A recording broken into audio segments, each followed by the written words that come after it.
Halo teman-teman, apakah teman-teman tahu bahwa kita hidup di dunia yang serba digital?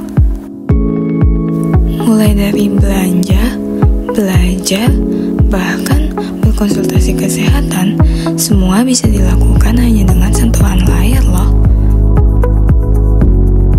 Eits, tapi dibalik kenyamanan itu muncul pertanyaan penting. Kira-kira sejauh mana ya data kita aman? Apakah brand benar-benar peduli dengan keberlanjutan? Dan seberapa besar ya hak konsumen dalam dunia permasalahan digital? Maka dari itu, dalam video ini kita akan membahas 4 hal penting, yaitu keamanan data, keberlanjutan digital marketing, transparansi, dan regulasi privasi. Yuk simak sampai akhir. Yang pertama, kita akan bahas keamanan data dan privasi pelanggan. Di era digital saat ini, keamanan data dan privasi pelanggan bukan lagi hanya sekadar isu teknis, tapi sudah menjadi isu kepercayaan.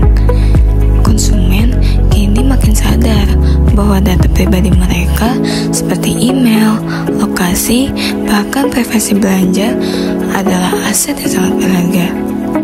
Menurut Zahai, konsumen tidak hanya mencari kenyamanan saat belanja online, tapi juga perlindungan atas informasi yang mereka berikan.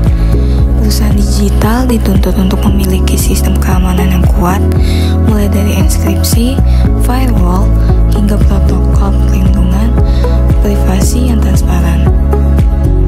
Karena kalau sampai terjadi kebocoran data, risikonya sangat-sangat besar, mulai dari kehilangan kepercayaan, reputasi rusak, hingga sanksi hukum. Maka dari itu, menjaga data pelanggan bukan hanya tanggung jawab IT, tapi bagian dari etika bisnis.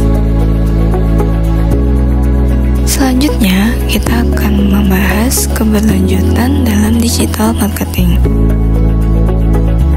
Tahu nggak sih teman-teman, keberlanjutan kini menjadi perhatian besar dalam strategi pemasaran, terutama dari generasi kita, yaitu generasi Z. Mereka lebih memilih brand yang punya nilai sosial dan kepedulian lingkungan.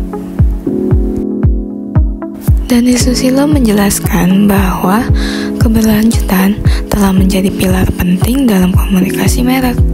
Dalam dunia digital marketing, ini bukan hanya tentang pesan ramah lingkungan, tapi juga bagaimana perusahaan memilih platform, partner cloud yang hemat energi, dan mengurangi kampanye digital yang boros sumber daya.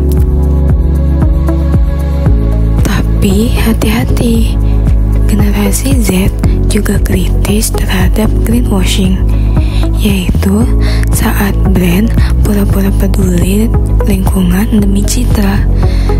Kejujuran dalam menyampaikan inisiatif keberlanjutan juga sangat penting untuk menjaga loyalitas konsumen. Materi yang selanjutnya adalah pentingnya transparansi dan izin konsumen. Pernah gak sih teman-teman lagi masuk web, tiba-tiba ada notif allow all cookie? Nah, itu adalah salah satu bentuk dasar dari transparansi. Tapi apakah itu cukup? Sebelum lebih lanjut, mari kita simak video satu ini. Lagi buka situs website tapi keluar notif accept all cookies. Kalau cookies diizinkan aman nggak ya? Cookies adalah sebuah data kecil yang dikirim dari situs web dan disimpan di komputer pengguna oleh browser web pengguna saat mengunjungi website tersebut. Cookie memiliki beberapa tujuan. Pertama, menyimpan informasi login. Tanpa adanya cookie, maka user harus berulang kali mengetikkan username dan password untuk dapat mengakses halaman website. Cookies juga berfungsi untuk menyimpan pengaturan website yang dikunjungi. Misalnya, kamu pilih pengaturan bahasa Indonesia saat menggunakan suatu situs, maka cookie akan mengingatkan preferensi yang telah kamu pilih dan akan otomatis menyediakan konten dalam bahasa Indonesia setiap kali kamu mengakses situs tersebut. Selain itu, cookies juga dapat melacak aktivitas aktivitas pengguna di situs internet untuk menyesuaikan iklan yang relevan dengan minat pengguna. Terus, sebaiknya cookies ditolak atau diterima ya. Nah, sebenarnya cookies tidak berbahaya dan tidak dapat mentransfer virus ataupun malware. Namun, terkadang para hacker mencari celah untuk membajak cookies. Jika data cookies berhasil dicuri hacker dan data tersebut mengandung informasi pribadi, hacker dapat menyalahgunakan data tersebut untuk melakukan penipuan. Cookie juga dapat digunakan untuk melacak aktivitas pengguna di situs web, di mana pelacakan aktivitas pengguna juga dapat digunakan untuk tujuan yang lebih berbahaya. Gimana teman-teman? Serem juga ya ternyata.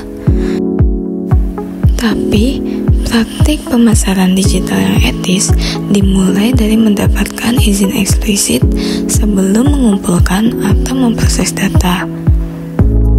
Jadi pada intinya konsumen juga membutuhkan transparansi tentang data apa yang diambil.